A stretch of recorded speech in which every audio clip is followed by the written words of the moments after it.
എൻ്റെ പേര് അഖില. ഞാൻ തൃശ്ശൂർ ജില്ലയിൽ നിന്ന് വരുന്നു. ഞാൻ മാർച്ച് 2024 3-ാം തീയതിയാണ് ഉടമ്പടി എടുത്തത്. ഇതിൻ്റെ രണ്ടാമത്തെ അൾത്താരയിൽ നിന്നുള്ള ഉടമ്പടി സാക്ഷിയാണ്. ഇതെൻ്റെ ഹസ്ബൻഡ് ലല്ലു ഫ്രാൻസിസ്. 1 പത്രോസ് 5:6 ദൈവത്തിൻ്റെ ശക്തമായ കരുത്തിൻ കീഴിൽ നിങ്ങൾ താഴ്മയോട് നിൽക്കുവേൻ. തക്ക സമയത്ത് അവിടെ നിങ്ങളെ ഉയർത്തിക്കൊള്ളും. നിങ്ങളുടെ ഉത്കണ്ഠകളെല്ലാം അവിടുത്തെ ഏൽപ്പിക്കുവേൻ. എന്തെന്നാൽ കർത്താവ് നിങ്ങളുടെ കാര്യത്തിൽ ശ്രദ്ധാലുവാണ്. സ്വർഗീയ അച്ചാച്ചനും ഈശോ ചേട്ടനും പരിശുദ്ധാത്മാവ് ചേട്ടനും അമ്മ മാതാവിനും സ്വർഗത്തിലെ എല്ലാ വിശുദ്ധ ചേട്ടന്മാർക്കും വിശുദ്ധ ചേച്ചിമാർക്കും നന്ദി പറയുന്നു. ഈ നിമിഷം വരെ ഞങ്ങളുടെ ജീവിതത്തിൽ തന്നിട്ടുള്ള എല്ലാ അനുഗ്രഹങ്ങൾക്കും കോടാനുകൂടി നന്ദി പറയുന്നു. എൻ്റെ ആദ്യത്തെ ഉടമ്പടി സാക്ഷ്യം എനിക്ക് ജോലി കിട്ടിയതിൻ്റെ പേരിലായിരുന്നു. എനിക്ക് 9 വർഷത്തെ ഗ്യാപ്പിന് ശേഷമാണ് ഈശോ വലിയൊരു MNCയിൽ ഇൻഫോ പാർക്കിൽ ജോലി തന്ന് അനുഗ്രഹിച്ചത്. അപ്പോൾ ഞങ്ങൾ എൻ്റെ ഹസ്ബൻഡ് ടെക്നോ പാർക്കിൽ തിരുവനന്തപുരത്താണ് വർക്ക് ചെയ്തിരുന്നത്. വർക്ക് ഫ്രം ഹോം ആയിരുന്നു. 8 വർഷം ആ സെയിം കമ്പനിയിലായിരുന്നു. അപ്പോൾ ഞങ്ങൾ കുറേ നാളായി ഈശോൻ്റെ അടുത്ത് ഒരു മാറ്റം ഞങ്ങൾ ചോദിക്കണം. പക്ഷെ ഞങ്ങൾക്ക് ഉറപ്പായിരുന്നു മെറിറ്റ് ഒന്നുമില്ല, കിട്ടില്ല എന്നുള്ള ഉറപ്പുണ്ടായിരുന്നു. അപ്പോൾ ഞാൻ വർക്ക് ചെയ്യുന്നൊരു സ്ഥലത്ത് അവിടെ ഇങ്ങനെ അപ്ലിക്കേഷൻ വിളിച്ചപ്പോൾ ഞങ്ങൾ ആദ്യം വയ്ക്കണ്ടെന്ന് തീരുമാനിച്ചു. പിന്നെ അത് കൂടെ വന്നപ്പോൾ ജപമാല റാലിക്ക് വന്നതിന് ശേഷം മാതാവിൻ്റെ ഒരു കൺഫർമേഷൻ കിട്ടിയതിന് ശേഷം മാത്രം വയ്ക്കുള്ളൂ എന്നാണ് ഞങ്ങൾ വിചാരിച്ചത്. അതിന് ജപമാല റാലിക്ക് ശേഷം ഞങ്ങൾ കറക്റ്റ് റാലി കഴിഞ്ഞതിന് ശേഷം തിരിച്ച് വീട്ടിലെത്തുമ്പോൾ വീണ്ടും അവിടെ നിന്നൊരു ഫ്രണ്ട് വിളിച്ച് പറയണം എന്തായാലും റെസ്യൂമെ വെക്കണം എന്നുള്ളത്. അപ്പോൾ അങ്ങനെ മാതാവിൻ്റെ ഒരു കൺഫർമേഷനായിട്ട് അത് ഞങ്ങളെടുത്തു. ഞങ്ങൾ റെസ്യൂമെ വെച്ചു. ആദ്യത്തെ ഇൻ്റർവ്യൂവിന് ആൾക്ക് വരാൻ ഭയങ്കര ബുദ്ധിമുട്ടായിരുന്നു. എന്ന് വെച്ച് കഴിഞ്ഞാൽ ലാംഗ്വേജ് 8 വർഷത്തിന് ശേഷമാണ് ഒരു ഇൻ്റർവ്യൂ ആൾ ഫേസ് ചെയ്യുന്നത്. അപ്പോൾ അതിൻ്റേതായിട്ടുള്ള എല്ലാ ബുദ്ധിമുട്ടുകളും ഉണ്ടായിരുന്നു. അതായത് മീഡിയം ഓഫ് കമ്മ്യൂണിക്കേഷൻ ഇംഗ്ലീഷ് ആയിരുന്നു. അപ്പോൾ അത് നല്ല രീതിക്ക് വേണമായിരുന്നു. അപ്പോൾ അതിൻ്റേതായിട്ടുള്ള ബുദ്ധിമുട്ടുകളും പിന്നെ ഫേസ് ചെയ്യാനുള്ളൊരു ബുദ്ധിമുട്ടുകളും ഉണ്ടായിരുന്നു. അപ്പോൾ ആദ്യം തന്നെ ഉടമ്പടി തൈലം നാവിൽ തേച്ച് തേനും ഉടമ്പടി ഉപ്പും എല്ലാം വെച്ച് പ്രാർത്ഥിച്ചിട്ടാണ് ഇൻ്റർവ്യൂ ഫേസ് ചെയ്തത്. ആദ്യത്തെ ഇൻ്റർവ്യൂ മാതാവിൻ്റെ ഈശോൻ്റെയും കൃപയാൽ സുഖകരമായി. ഇത്തിരി ബുദ്ധിമുട്ടുണ്ടായിരുന്നു എന്ന് വെച്ച് കഴിഞ്ഞാൽ ഞങ്ങളുടെ പേഴ്സണൽ ലാപ്പിലാണ് വിർച്വലായിട്ടാണ് ഇൻ്റർവ്യൂ ആയിരുന്നത്. അപ്പോൾ എന്തായാലും ഒരു ക്വസ്റ്റ്യൻ ഒരു ഫംഗ്ഷനെ ബേസ് ചെയ്തിട്ട് എന്തായാലും ഉണ്ടാവുമെന്ന് ഉറപ്പായിരുന്നു. പക്ഷെ ഞങ്ങളുടെ ലാപ്ടോപ്പിൽ ആ ഫംഗ്ഷൻ ഉണ്ടായിരുന്നില്ല. അപ്പോൾ എന്തായാലും ഞങ്ങൾ ആ ക്വസ്റ്റ്യൻ ഞങ്ങൾക്ക് എന്തായാലും അപ്പിയർ ചെയ്യാൻ പറ്റില്ല എന്നുള്ളൊരു ഇതിൽ തന്നെയായിരുന്നു. അതെന്തായാലും ചോദിക്കുന്നുള്ളത് ഉറപ്പായിരുന്നു. പക്ഷേ ദൈവാനുഗ്രഹത്തിന് ആ ക്വസ്റ്റ്യൻ മാത്രം ചോദിച്ചില്ല. ബാക്കി എല്ലാതും ഞങ്ങളുടെ എല്ലാം വെച്ചിട്ട് ക്വസ്റ്റ്യൻസ് ഉണ്ടായിരുന്നു. അത് ഒരുവിധം നന്നായി മാതാവിൻ്റെ കൃപയാലും ഈശോൻ്റെ കൃപയാലും പങ്കെടുക്കാൻ പറ്റി. അതിനുശേഷം നമുക്ക് രണ്ടാമത്തെ ഇൻ്റർവ്യൂവിനുള്ള സെലക്ഷൻ കിട്ടിയെന്ന് മനസ്സിലായി. ഈശോയ്ക്ക് അമ്മ മാതാവിന് ഒരുപാട് നന്ദി പറഞ്ഞു. അങ്ങനെ രണ്ടാമത്തെ ഇൻ്റർവ്യൂ ഭയങ്കര ബുദ്ധിമുട്ടായിരുന്നു. അതായത് നമ്മുടെ കേരളത്തിൽ നിന്നായിരുന്നില്ല, പുറത്തുനിന്നുള്ള ഇൻ്റർവ്യൂവേഴ്സ് ആയിരുന്നു. അപ്പോൾ ആ ഇൻ്റർവ്യൂ ഈശോൻ്റെ കൃപയാൽ ഭയങ്കര ബുദ്ധിമുട്ടായിരുന്നു ഫേസ് ചെയ്യാനൊക്കെ. എങ്കിലും ആ ഉടമ്പടി തൈലം നാവിൽ തേച്ചോട് കൂടിയിട്ട് സുഖകരമായിട്ട് ആൾ ഇംഗ്ലീഷൊക്കെ നല്ല ഫ്ലുവൻസിയിൽ പറഞ്ഞു. അങ്ങനെ ആ ഇൻ്റർവ്യൂ പാസ്സായി. അതിനുശേഷം ഒരാഴ്ചയ്ക്ക് ശേഷം അവിടുത്തെ HR വിളിച്ച് പറഞ്ഞു ഇപ്പോൾ ഉള്ള കമ്പനിയിൽ റെസിഗ്നേഷൻ ലെറ്റർ ഇടാം, ഇന്ന് ഉച്ചയോടുകൂടി വരും, അപ്പോൾ നിങ്ങൾ അതിനുള്ള കാര്യങ്ങൾ ചെയ്തോളാൻ പറഞ്ഞു. അപ്പോൾ നമ്മൾ എത്രയും സന്തോഷത്തിൽ ഈശോനും മാതാവിനും നന്ദി പറഞ്ഞു. അങ്ങനെ ഉച്ച തീരുമ്പോൾ വീണ്ടും അവർ വിളിച്ച് പറഞ്ഞു റെസിഗ്നേഷൻ ഇടാൻ വരട്ടെ, ഒരു റൗണ്ടും കൂടി ഉണ്ട്. അതായത് ഞങ്ങളൊരു UK ബേസ്ഡ് കമ്പനിയിലാണ് വർക്ക് ചെയ്യുന്നത്. അപ്പോൾ റെസ്യൂമെ അവിടുത്തെ ക്ലയൻസിനും വെരിഫൈ ചെയ്തതിന് ശേഷമാണ് കയറാൻ പറ്റുള്ളൂ. അപ്പോൾ ഞങ്ങൾക്കത് കേട്ടോടുകൂടി ഭയങ്കര വിഷമമായി. 2-3 ആഴ്ച ഇങ്ങനെ ഹോൾഡിൽ തന്നെ തുടർന്നു. അപ്പോൾ ഞങ്ങൾ സങ്കടത്തോടു കൂടി പ്രാർത്ഥിച്ചു. അതിൻ്റെ കൃപയാൽ 3 ആഴ്ച കഴിഞ്ഞപ്പോൾ വീണ്ടും അവിടെ നിന്ന് നമുക്ക് ഓഫർ ലെറ്റർ വന്നു. അങ്ങനെ ഞാൻ കൊച്ചിയിലാണ് വർക്ക് ചെയ്യുന്നത്. അപ്പോൾ കൊച്ചിയിലേക്ക് മാറണം എന്നുള്ളത് അതിയായ ആഗ്രഹമായിരുന്നു. അത് മാത്രം മാതാവിൻ്റെ അടുത്ത് പറഞ്ഞിട്ടുണ്ടായിരുന്നുള്ളൂ. പക്ഷെ മാതാവ് ഞാൻ വർക്ക് ചെയ്യുന്ന സെയിം കമ്പനിയിൽ തന്നെ ചേട്ടൻ്റെ ജോലി തന്ന് അനുഗ്രഹിച്ചു. പിന്നെ ചെറുതും വലുതുമായിട്ടുള്ള കുറേ അനുഗ്രഹങ്ങൾ എൻ്റെ അച്ചാച്ചനും ചേച്ചിക്കൊക്കെ കുറേ അനുഗ്രഹങ്ങൾ കിട്ടിയിട്ടുണ്ട്. അവരില്ലാത്തതുകൊണ്ട് ഞാനത് പറയണില്ല. പിന്നെ എല്ലാറ്റിനും ഉപരി ഈശോയിലേക്ക് അടുക്കുവാനും നല്ലൊരു വിശുദ്ധ ജീവിതം നയിക്കാനുള്ള കൃപ തന്ന് അനുഗ്രഹിച്ചു. ഞങ്ങൾ ഇന്നും വിശുദ്ധ കുർബാനയ്ക്ക് പോവും. ഞങ്ങൾ 11 മണിയാവും ഞങ്ങളുടെ വർക്ക് കഴിഞ്ഞെത്തുമ്പോൾ രാത്രി.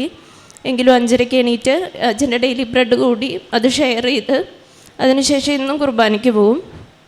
പിന്നെ ഞങ്ങൾക്ക് കുടുംബ പ്രാർത്ഥന ഒരുമിച്ചിട്ടുള്ളത് ചെല്ലാൻ ബുദ്ധിമുട്ടായിരുന്നു. 11 മണിക്ക് വരുന്നത് കൊണ്ട് ഇപ്പം ഞങ്ങൾ ഇന്നും രാവിലെ കുടുംബ പ്രാർത്ഥന ചെല്ലും.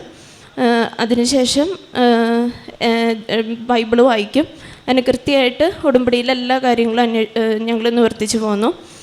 അതിനുശേഷം കാരുണ്യ പ്രവൃത്തികളായിട്ട് ഞങ്ങൾ ചെയ്തിരുന്നത് കുഞ്ഞു പിള്ളേരെയും അതുപോലെ വയസ്സായ ആൾക്കാരെയും നോക്കുന്ന അവിടെ കുറേ സ്ഥലങ്ങളുണ്ട്. ഞങ്ങൾ എറണാകുളത്താണ് ഇപ്പോൾ വർക്ക് ചെയ്യുന്നത്. അപ്പോൾ അവരായിട്ട് സ്പെൻഡ് ചെയ്യും. പിന്നെ അവർക്ക് ആവശ്യമുള്ള എല്ലാ സാധനങ്ങളും ഞങ്ങൾ വിളിച്ച് ചോദിക്കും എന്താ ആവശ്യം, അപ്പോൾ അതനുസരിച്ച് അതൊക്കെ അവർക്ക് കൊടുക്കും. പിന്നെ പത്രപ്രേക്ഷിത പ്രവർത്തനം ഞാൻ വീട്ടിൽ നിന്ന് കൊന്തെത്തിച്ച് ഞാൻ നടക്കും. വഴിയിൽ മാതാവിനോട് ചോദിക്കും ആർക്കൊക്കെ കൊടുക്കേണ്ടത്. അപ്പോൾ നമുക്കിങ്ങനെ ഒരു കൺഫർമേഷൻ ഉള്ളിൽ നിന്ന് കിട്ടും. അങ്ങനെയുള്ളവർക്ക് ഈശോനും മാതാവിനും ഇങ്ങനെ കൃപാസനം എന്ന് പറഞ്ഞൊരു പള്ളിയുണ്ട്.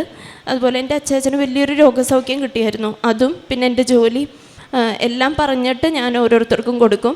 അങ്ങനെ ഞാൻ എൻ്റെ വീടിൻ്റെ അവിടെ നിന്ന് നടന്നിട്ട് ജപമാല എത്തിച്ചിട്ട് പോയിട്ടാണ് മിക്കതും പത്രം കൊടുക്കുക. അങ്ങനെയൊക്കെയാണ് ഞാൻ ചെയ്തു പോന്നിരുന്നത്. എല്ലാ അനുഗ്രഹങ്ങൾക്കും ഈശോയ്ക്കും അമ്മ മാതാവിനും ഒരുപാട് നന്ദി പറയുന്നു.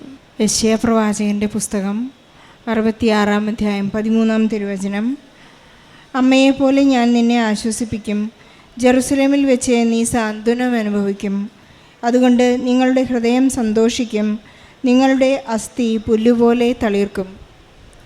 അഖിലയും ലല്ലു ഫ്രാൻസിസും ഇവിടെ വന്ന് അവരുടെ പ്രത്യക്ഷീകരണ സാക്ഷ്യമേറ്റ് പറയുമ്പോൾ പരിശുദ്ധ അമ്മ അവരുടെ ജീവിതത്തിൽ ഇടപെട്ടുകൊണ്ട് അവർക്ക് വേണ്ടി മധ്യസ്ഥം അപേക്ഷിച്ച് ഈശോയിൽ നിന്ന് പ്രാപിച്ച വലിയ വലിയ അനുഗ്രഹങ്ങൾക്ക് നന്ദി പറയുകയാണ്. അഖില തന്നെ ഇൻട്രൊഡ്യൂസ് ചെയ്യുമ്പോൾ എല്ലാവരെയും പരിചയപ്പെടുത്തുന്നത് തന്നെ സ്വർഗവാസികളെല്ലാം എൻ്റെ കുടുംബാംഗങ്ങളാണെന്നുള്ള ഒരു വലിയ അവബോധത്തോടു കൂടിയാണ്. സ്വർഗം തന്നെ എൻ്റെ കുടുംബമായി, അതിനർത്ഥം നിത്യതയിലേക്കാണ് എൻ്റെ കാൽവയ്പ്, എൻ്റെ ജീവിതം ഉടമ്പടിയിലൂടെ ഞാൻ മുന്നോട്ട് വയ്ക്കുന്നത് നിത്യതയാണെന്നുള്ളതിൻ്റെ ഒരു വലിയ ഉറപ്പ് ഈ മകൾ നൽകുന്നത് എൻ്റെ സ്വർഗത്തിലേക്കുള്ള ഒരു കണ്ണേറാണെന്ന് മകളേറ്റു പറയുകയാണ്. സമയച്ചുരുക്കത്തിൻ്റെ അമ്മ ഹസ്ബൻഡിൻ്റെ ലല്ലുവിൻ്റെ ജോലിക്കാര്യത്തിന് വേണ്ടി 9 വർഷത്തോളം ഇവർ പരിശ്രമിച്ച ഒരു വലിയ പ്രതിസന്ധിയുടെയും വലിയ ബുദ്ധിമുട്ടിൻ്റെയും ഒരു കാര്യമായിരുന്നു പരിശുദ്ധ അമ്മയോട് മധ്യസ്ഥം അപേക്ഷിച്ച് പ്രാർത്ഥിച്ചത്. സമയച്ചുരുക്കത്തിൻ്റെ അമ്മയാണ് ഒരു വലിയ ജീവിതഭാരം അവർക്ക് ലഘൂകരിച്ച് കൊടുത്തുകൊണ്ട് വളരെ പെട്ടെന്ന് യു കെ ബേസ്ഡ് കമ്പനിയിലേക്ക് ഇവർക്ക് ജോലിക്കായി പരിശുദ്ധ അമ്മ ഇടപെട്ടുകൊണ്ട് ജോലി നൽകുന്നത്. അഖില പറയുന്നത് ലല്ലുവിനുണ്ടായ ഒരു വലിയ ബുദ്ധിമുട്ടായിരുന്നു. UK ബേസ്ഡ് കമ്പനി ആകുമ്പോൾ അവർക്ക് ഇംഗ്ലീഷ് ഫ്ലുവൻസി ഉണ്ടായിരിക്കണം. അതുപോലെ തന്നെ ഇൻ്റർവ്യൂ പ്രോസസ്സ് വളരെ ക്വിക്കായിരിക്കണം. അതെല്ലാം ഒരുപാട് കാലങ്ങൾക്ക് ശേഷം ചെയ്യുമ്പോൾ ഉണ്ടായിരുന്ന എല്ലാ കുറവുകളെയും പരിശുദ്ധ അമ്മ നിറവുകളായി നൽകിയ ഒരു വലിയ സാക്ഷ്യമാണിത്. നമ്മുടെ എത്ര തന്നെ കുറവുകളായാലും നമ്മുടെ എല്ലാ മെറിറ്റുകളില്ലെങ്കിൽ തന്നെയും ഉണ്ടെങ്കിൽ തന്നെയും കൃപ ലഭിക്കുമ്പോൾ മാത്രമാണ് നമ്മുടെ ജീവിത സാഫല്യമുണ്ടാകുന്നത്. കഴിഞ്ഞ ദിവസങ്ങളിൽ ബഹുമാനപ്പെട്ട ജോസഫ് അച്ഛൻ പറയുകയായിരുന്നു, നാം ഉടമ്പടി എടുക്കുമ്പോൾ നമുക്ക് 3 കാര്യങ്ങളാണ് ഉടമ്പടിയിലൂടെ നാം കടന്നു പോവുക. ആദ്യത്തേത് നമുക്ക് അനുഗ്രഹം ലഭിക്കുന്നു. അത് നമുക്ക് ഇൻസ്റ്റാൾമെൻറ്റ് അല്ലെങ്കിൽ ഇൻസെൻറ്റീവായി കിട്ടുന്ന ഒരു സമ്മാനമാണ്. അതിനുശേഷം നമുക്ക് ലഭിക്കുന്നത് അനോയിൻറ്റിംഗ് ആണ്. അനോയിൻറ്റിങ്ങിന് ശേഷം നമുക്ക് ലഭിക്കുന്നത് ഒരു പവറാണ്, അധികാരമാണ്. ആത്മീയ അധികാരം നമുക്ക് ലഭിക്കും. നാം എന്താഗ്രഹിക്കുന്നുവോ, മറ്റുള്ളവർക്ക് വേണ്ടി നാം എന്ത് പ്രാർത്ഥിക്കുന്നുവോ, ആ 3ാമത്തെ തലത്തിലേക്ക് നമുക്ക് കടക്കുവാനുള്ള ഒരു പ്രോസസ്സിനെയാണ് നിത്യതയിലേക്കുള്ള പ്രവേശന ടിക്കറ്റ് നമുക്ക് ലഭിക്കുന്നത്.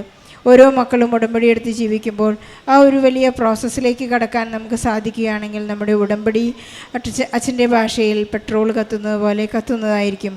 മറ്റുള്ളവർക്ക് വേണ്ടി പ്രാർത്ഥിക്കും. ഇനി എനിക്ക് യാതൊരു ആവശ്യങ്ങളില്ല, ഈശോ മതി എന്ന ഒരു തലത്തിലേക്ക് വരുന്നതാണ് നമ്മുടെ ഉടമ്പടി ജീവിതത്തിൻ്റെ 100% മാർക്ക് എന്ന് പറയുന്നത്. ഈ മകളെപ്പോഴും ജപമാലയിൽ അടിയുറച്ചുകൊണ്ട് എല്ലാ സമയത്തും പത്രം കൊടുക്കുമ്പോഴും ഇവരുടെ കാരുണ്യപ്രവൃത്തികൾ ചെയ്യുമ്പോഴും പരിശുദ്ധ അമ്മയുടെ ജപമാല കയ്യിലേന്തിക്കൊണ്ടാണ്, മറ്റുള്ളവർക്ക് വേണ്ടി പ്രാർത്ഥിച്ചുകൊണ്ടാണ് ഈശോയെ കൈമാറ്റം ചെയ്തിരുന്നതെന്ന് ഏറ്റുപറയുകയുണ്ടായി. നമ്മുടെ കാര്യങ്ങൾ എത്രമാത്രം നടക്കുന്നു എന്നതിനേക്കാൾ ഈശോയെ എനിക്ക് എന്തുമാത്രം മറ്റുള്ളവർക്ക് കൊടുക്കാൻ സാധിച്ചു, ഈശോ ഞാൻ എന്തുമാത്രം അനുഭവിക്കുന്നു എന്നുള്ളതിലാണ് നമ്മുടെ ഉടമ്പടിയുടെ സാഫല്യം എന്ന് പറയുന്നത്. നമുക്ക് ഈശോയ്ക്കും പരിശുദ്ധ അമ്മയ്ക്കും നന്ദി പറയാം. നമ്മുടെ ഉടമ്പടി കൃത്യമായും വിശ്വസ്തയോടും വിശ്വാസത്തോടും കൂടി മുന്നേറുന്നതിനുള്ള അനുഗ്രഹത്തിനായി പ്രാർത്ഥിച്ചുകൊണ്ട് ജോലിയില്ലാതെ വിഷമിക്കുന്ന എല്ലാ മക്കളുടെയും നിയോഗങ്ങളെ ഈ സാക്ഷ്യത്തോട് ചേർത്ത് വെച്ച് അഖിലയ്ക്കും ലല്ലുവിനെ ലഭിച്ച അനുഗ്രഹങ്ങൾക്ക് നന്ദി പറഞ്ഞുകൊണ്ട് നല്ല ഒരു കയ്യടിയോടെ സാക്ഷ്യം നമുക്ക് സമർപ്പിക്കാം. അത്യപൂർവ ദൈവാനുഭവങ്ങൾ ഇനി നിങ്ങൾക്കും സ്വന്തം. ഈ യൂട്യൂബ് ചാനൽ ഇതുവരെ സബ്സ്ക്രൈബ് ചെയ്തിട്ടില്ലെങ്കിൽ ഇപ്പോൾ തന്നെ സബ്സ്ക്രൈബ് ചെയ്യുക. ഈ വീഡിയോ ഇപ്പോൾ തന്നെ നിങ്ങളുടെ സുഹൃത്തുക്കൾക്ക് ഷെയർ ചെയ്തുകൊണ്ട് കർത്താവിൻ്റെ പ്രേക്ഷിതരാകുക.